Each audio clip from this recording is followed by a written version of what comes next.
Probability chapter objectives आज हम solve करेंगे और कंसेप्ट्स के साथ में ये क्वेश्चन बैंक सॉल्व करने वाली हूँ आपके लिए। अगर आपको मेरा वीडियो अच्छा लगे तो please don't forget to like, subscribe and share. Comment section में जरूर लिख के बताना आपको मेरा वीडियो कैसा लगा। चलिए स्टार्ट करते हैं। First question, choose the correct alternatives. आपको 4 ऑप्शंस मिलेंगे, चारों में से एक आंसर करेक्ट है तो उसको हमें सिलेक्ट करना है। तो first question is the variance of a binomial distribution is given by NP, PQ, NPQ and square root of NPQ। तो यहाँ पे n क्या होता है? नंबर ऑफ ट्रायल्स, p होता है probability of success and q is probability of failure. और binomial distribution जो है हम कहाँ पे यूज करते हैं? जब n का value number of trials small होता है तब हम बाइनोमियल डिस्ट्रीब्यूशन यूज करते हैं। और जब रैंडम वेरिएबल काउंट करके हम फाइंड कर सकते हैं, जैसे कि डाइस वाले सम्स हो गए, है ना। डिस्क्रीट प्रोबेबिलिटी डिस्ट्रीब्यूशन के लिए ये बाइनोमियल हम यूज करते हैं। ठीक है, ये हो गई कंसेप्ट की बात। और यहाँ पे मीन वेरिएंस, ये 2 फॉर्मूला आपको लर्न करना है। Mean is equals to n into p, variance is equals to n into p into q and standard deviation will be square root of variance, so it will be square root of NPQ। ठीक है, यहाँ पे question में क्या बोला है हमें? Variance बोला है तो हमारा आंसर ये वाला होगा NPQ, तो हम सी ऑप्शन को चूज कर लेंगे। Question number 2, fx is CDF मतलब cumulative distribution function of A discrete random variable x whose distribution is this। ये xi और pi टेबल है प्रोबेबिलिटी की। for x these are the probabilities, then find f of -3। options are 0, 1, 0.2, 0.15। ये बहुत easy question है, simple है, इसमें कुछ भी कैलकुलेट करने की जरूरत नहीं है। इसका कंसेप्ट एक बार आप समझ जाओगे ना, फिर without anything you can write the answer. देखो स्टार्ट करते हैं। आपने स्कूल में पढ़ा है फ्रीक्वेंसी, क्यूमुलेटिव फ्रीक्वेंसी, जब मीडियन फाइंड करते थे, है ना। तो सेम वैसे ही देखो, फ्रीक्वेंसी में जैसे नंबर्स लिखते थे, क्यूमुलेटिव में हम ऐड करके लिखते थे। जैसे सपोज फ्रीक्वेंसी 2, 3, 6 ऐसे है, तो क्यूमुलेटिव में हम क्या लिखते थे? फर्स्ट एज इट इज, फिर 2 + 3 हम 5 लिखते थे, फिर 5 + 6 ये आ जाता था 11। ऐसे करके हम ऐड करके क्यूमुलेटिव फ्रीक्वेंसी निकालते थे। सेम इसी तरह से यहाँ पे क्यूमुलेटिव डिस्ट्रीब्यूशन CDF है, क्यूमुलेटिव डिस्ट्रीब्यूशन फंक्शन। ठीक है, और फ्रीक्वेंसी जो है यहाँ पे हम यूज करते हैं इसकी जगह पे प्रोबेबिलिटी। ठीक है, तो अब हम यहाँ पे चलते हैं। जो क्वेश्चन है xi के वैल्यूज क्या है? -2 से 2। तो -2 से 2 के बीच में अगर प्रोबेबिलिटी डिस्ट्रीब्यूशन है तो यहाँ तक टोटल प्रोबेबिलिटी क्या होगी? जब हम प्रोबेबिलिटी डिस्ट्रीब्यूशन की टेबल बनाते हैं तो टोटल प्रोबेबिलिटी क्या होती है? समेशन ये pi इज इक्वल्स टू 1 होता है, तो ये टोटल 1 है। तो इसके बिफोर अगर हमें कुछ पूछा है, बिफोर जैसे यहाँ पे हमें -3 का पूछा है, तो अगर -3 तक का टोटल पूछा है, मतलब -∞ से लेके -3 तक क्या प्रोबेबिलिटी होगी, है ना, टोटल प्रोबेबिलिटी। कैपिटल F मतलब क्यूमुलेटिव प्रोबेबिलिटी, मतलब यहाँ से -∞ से लेके -3 तक क्या प्रोबेबिलिटी होगी? तो वो क्या होगी? 0। अगर आपको इस साइड का कुछ पूछा है, कोई भी नंबर -3 या फिर -4 कोई भी, तो ये हो जाएगा 0। और अगर आपको सपोज राइट हैंड साइड का अगर पूछेंगे, सपोज 2 से ग्रेटर कोई नंबर है, अगर आपको पूछ लिया f of 3, तो ये f of 3 मतलब -∞ से लेकर 3 तक क्या प्रोबेबिलिटी है? f का, ये कैपिटल F का मतलब क्या है? क्यूमुलेटिव टोटल, मतलब -∞ से लेके 3 तक क्या प्रोबेबिलिटी है? तो उसके आंसर में क्या आएगा? 1 आएगा, है ना। तो जब भी आपको राइट साइड का अगर कुछ भी पूछा तो आप आंसर में लिखना 1। अगर समझो f of 4 है क्वेश्चन में, तो आप डायरेक्टली आंसर लिख सकते हैं 1, क्योंकि f of 4 और राइट में आएगा, मतलब -∞ से लेके 4 तक का टोटल आपको बोला है ना, तो उसका भी आंसर आएगा 1। और अगर लेफ्ट हैंड साइड का पूछा है, जैसे कि हमारे इस क्वेश्चन में पूछा है, क्या है क्वेश्चन में f of -3, तो इसकी प्रोबेबिलिटी क्या होगी 0, ठीक है। अगर लेफ्ट साइड का होगा तो 0, अगर f ऑफ सपोज -4 है तो वो भी क्या होगा 0, ठीक है। तो इजी हो गया, अब क्लियर हो गया। तो f ऑफ -3 तो डायरेक्ट विदाउट सॉल्विंग हम ये आंसर को टिक करेंगे। Question number 3, x is the number obtained on uppermost face when a fair die is thrown, then ex is equals to what? ex मतलब expected value। expected value का formula है summation xi into pi।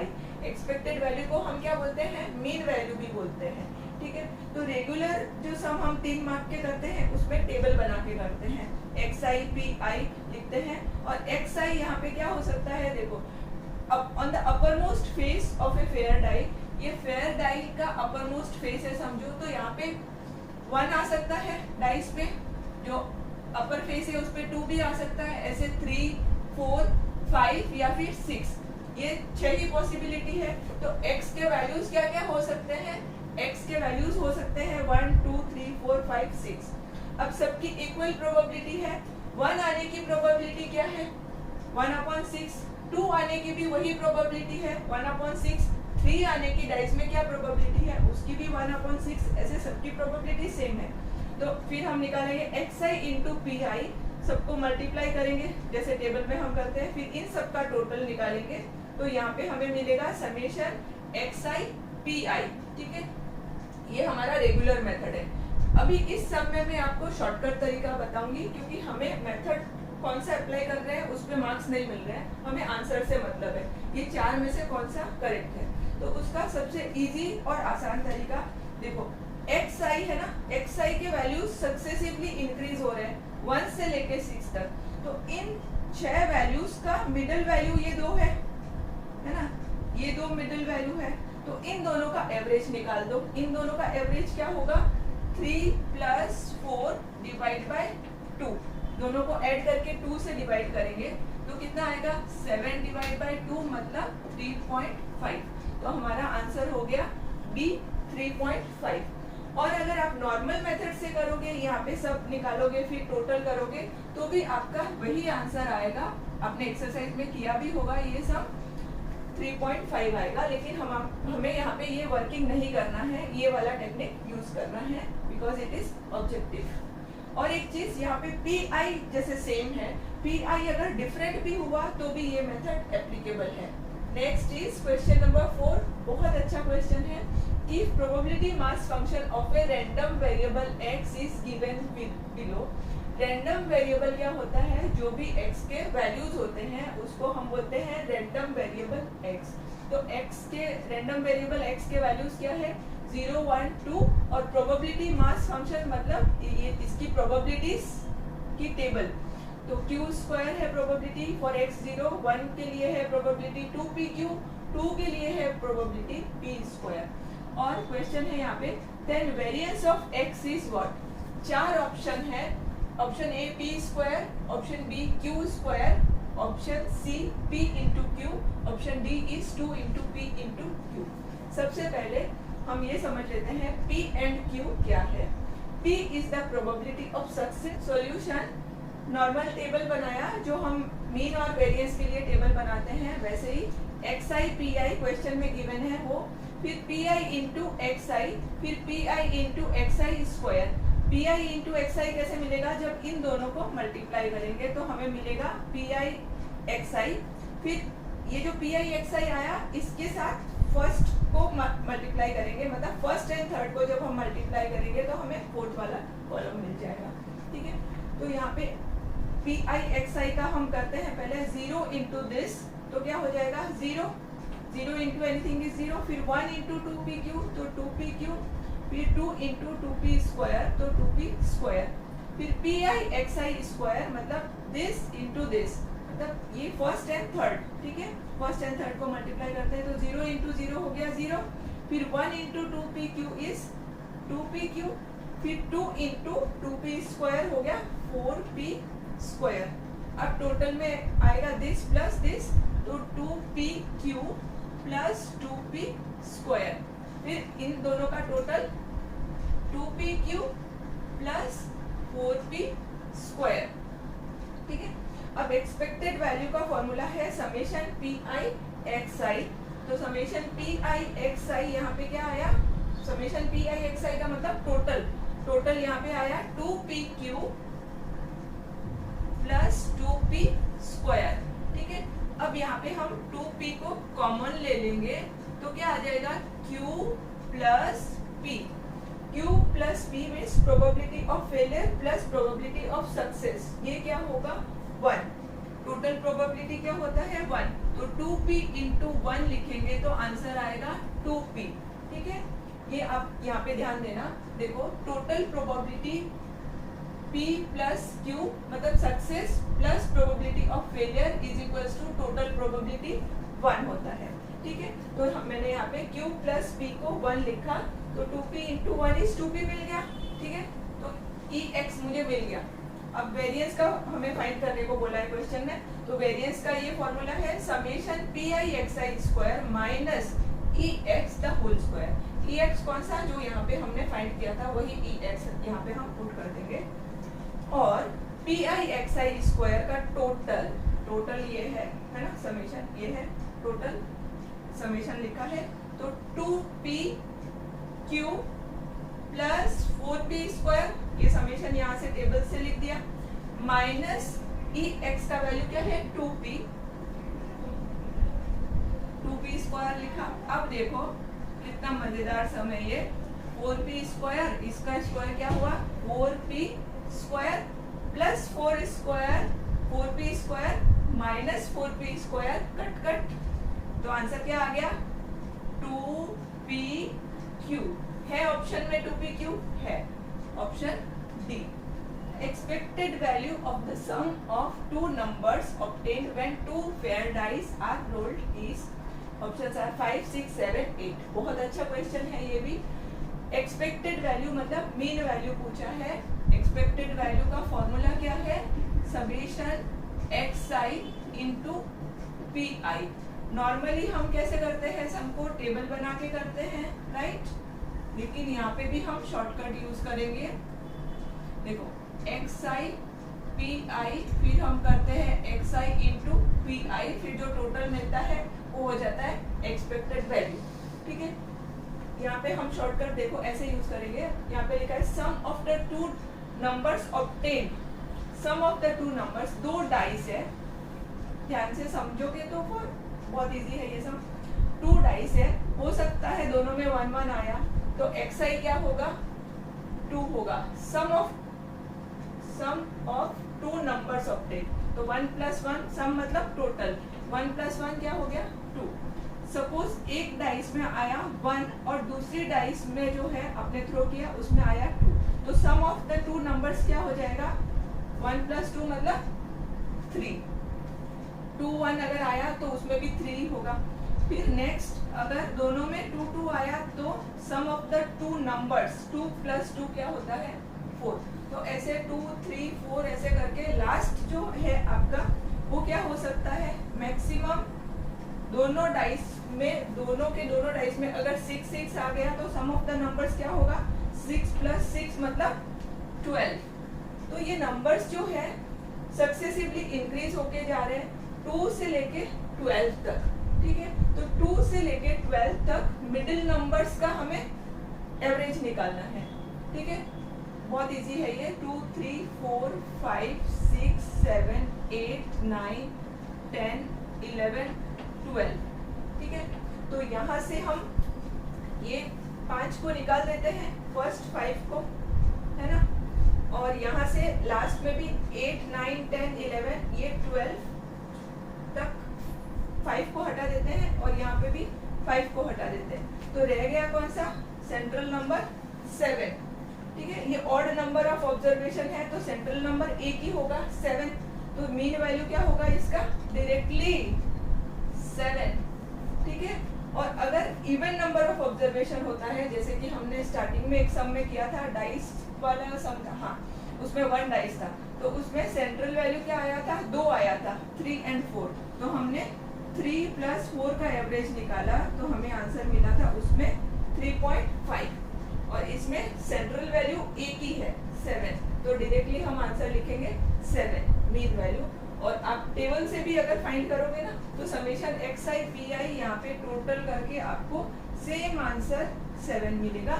पर ये objective है तो हमें इस method से नहीं जाना है, ये वाले शॉर्टकट से जाना है। Question number 6, if x is a binomial distribution with parameter 20,1/10 then expected value of x is what? Options are 2, 5, 6, 3। बहुत अच्छा क्वेश्चन है, इससे अच्छा क्वेश्चन हो नहीं सकता। देखो बाइनोमियल डिस्ट्रीब्यूशन के पैरामीटर्स क्या होते हैं? n, p। n क्या है? नंबर ऑफ ट्रायल्स, p क्या है? Probability of success. ठीक है, और हमने स्टार्टिंग में भी किया था एक्सपेक्टेड वैल्यू क्या होता है बाइनोमियल डिस्ट्रीब्यूशन में? n into p। अब आप क्वेश्चन के साथ कंपेयर करो, यहाँ पे n क्या है? 20, n is 20 and p क्या होगा? 1/10। p है 1/10, तो यहाँ पे पुट कर दो वैल्यू, बस हो गया काम। n का वैल्यू 20 और p का वैल्यू है 1/10। आ गया आंसर, कट कट 2 और ये है 2। एक्सपेक्टेड वैल्यू क्या है? 2, फर्स्ट आंसर। ठीक है, अगर सपोज आपको बोलेंगे यहाँ पे वेरिएंस निकालना, बोला नहीं है, अगर बोला तो कैसे करोगे? NPQ variance x is equals to n into p into q। तो n क्या है? 20, p क्या है? 1/10। अच्छा, p पता है तो q निकाल सकते हैं, हमने अभी पढ़ा था p plus q success plus failure is equals to होता है टोटल प्रोबेबिलिटी 1। तो q क्या होगा? 1 माइनस p, 1 माइनस p का वैल्यू 1/10, तो ये हो गया 10 इंटू 1 इज 10 माइनस 1 मतलब 9/10। तो यहाँ पे q का वैल्यू हम क्या लिख सकते हैं? 9/10। अभी ये दोनों कट कट 2, फिर से 2 और 10 कट 5, तो 9/5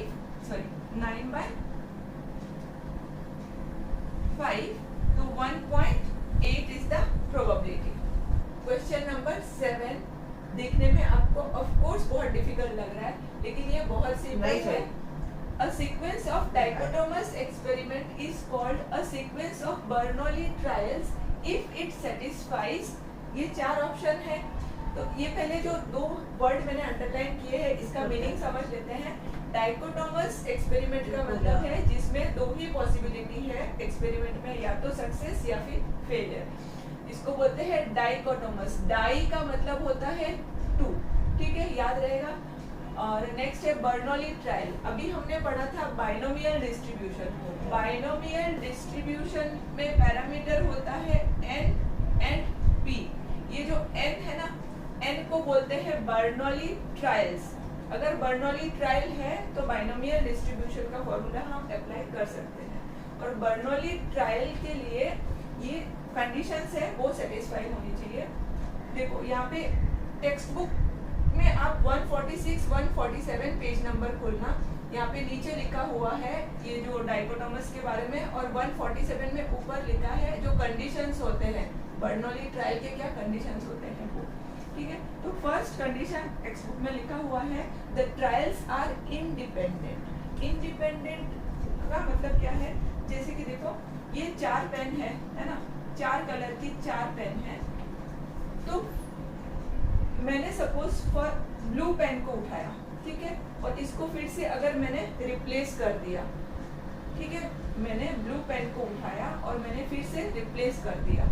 अब अगर आप कोई पेन को उठाओगे तो मैंने क्या पेन को लिया उस पे आपका पेन डिपेंड नहीं करेगा, क्योंकि जो मैंने लिया वो मैंने फिर से रिप्लेस कर दिया, है ना। तो यहाँ पे क्या होता है, रिप्लेसमेंट के साथ होता है जो बर्नौली ट्रायल, जो हमने लिया उसको वापस कर दिया, फिर हम नेक्स्ट ट्रायल करते हैं। तो इसमें जो नेक्स्ट ट्रायल है वो फर्स्ट ट्रायल पे डिपेंड नहीं करता है। Therefore the trials are independent। क्यों है independent? Because here we do the experiment with replacement। आ गई बात समझ में? ठीक है। अब नेक्स्ट है the probability of success remains the same in all trials. यहाँ पे प्रोबेबिलिटी ऑफ सक्सेस सेम रहेगा क्योंकि हमेशा हम रिप्लेस करके ही हम कर रहे हैं एक्सपेरिमेंट, तो सक्सेस की प्रोबेबिलिटी हर ट्रायल में सेम रहेगी। तो यहाँ पे ऑप्शन में हम लिखेंगे बोथ ए एंड बी। ये जो दो है ये आपकी टेक्स्ट बुक में पेज नंबर 147 में लिखा हुआ है, तो आप रीड कर सकते हैं। The Poisson distribution, 4 option given है।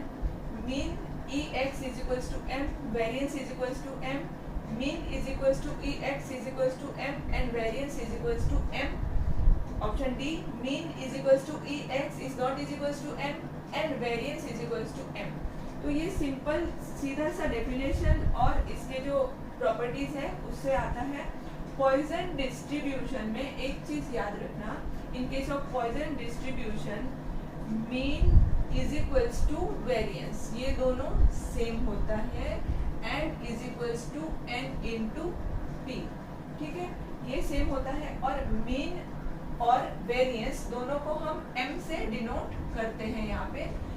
तो यहाँ पे फर्स्ट 2 हम नहीं लिखेंगे क्योंकि इसमें खाली मीन की बात हो रही है, इसमें वेरिएंस की बात हो रही है, इसमें दोनों की बात हो रही है।